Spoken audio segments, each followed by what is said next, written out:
ಸಖತ್ ಖಾರ ಬಣ್ಣ ಮತ್ತು ರುಚಿ ಆಚಿ ಚಿಲ್ಲಿ ಪೌಡರ್. ಪಕ್ಷದ ಸಾರಥ್ಯ ವಹಿಸಬೇಕು ಅನ್ನೋ ಒಂದು ಚರ್ಚೆ ಕೂಡ ಕೇಳಿ ಬರ್ತಾ ಇದೆ. ಇಡೀ ಪಕ್ಷದ ಹೈಕಮಾಂಡ್ ಅವರು ಏನು ಮಾಡಬೇಕು, ಯಾರಿಗೆ ಮಾಡಬೇಕಂತ ಅವ್ರು ಮಾಡ್ತಾರೆ.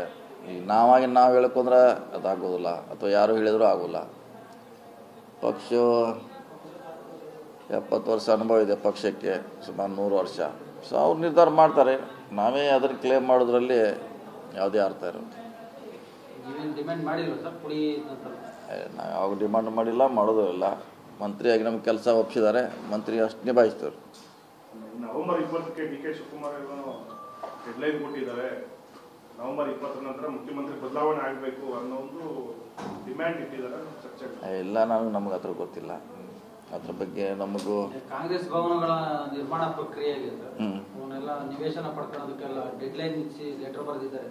ಎಲ್ಲ ಮಿನಿಸ್ಟರ್ಸ್ MLAಗಳಿಗೆಲ್ಲ ಮಾಡ್ತಿದ್ದಾರೆ. ಸುಮಾರು ದಿವಸದಿಂದ ಅವರು ಅದನ್ನು 100 ಮಾಡಬೇಕಂತ ಅವ್ರದ್ದೊಂದು ಇಂಟ್ರೆಸ್ಟ್ ಇದೆ, ಮುಂಚೆಯಿಂದ ಮಾಡ್ತಿದ್ದಾರೆ.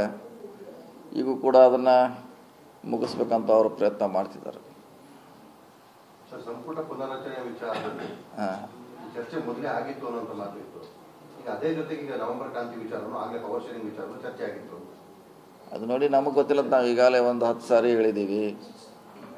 ಚರ್ಚೆ ಆಗಿದೆಯೋ ಇಲ್ಲ, ಮಂತ್ರಿಮಂಡಲ ಆಗ್ತದೆ ಇಲ್ಲ ಅನ್ನೋದು ಅಂತಿಮವಾಗಿ CM, DCM, ಜನರಲ್ ಸೆಕ್ರೆಟರಿ ಹಂತದಲ್ಲಿ ಚರ್ಚೆ ಆಗಿ ನಿರ್ಧಾರ ಅವ್ರು ಮಾಡ್ತಾರೆ. ಈಗ ನಾವು ಅದಕ್ಕೆ ಎಲ್ಲಿ ಉತ್ತರ ಹೇಳೋದು, ಏನಂತ ಹೇಳೋದು, ನಮಗೇನು ಗೊತ್ತೇ ಇಲ್ಲ.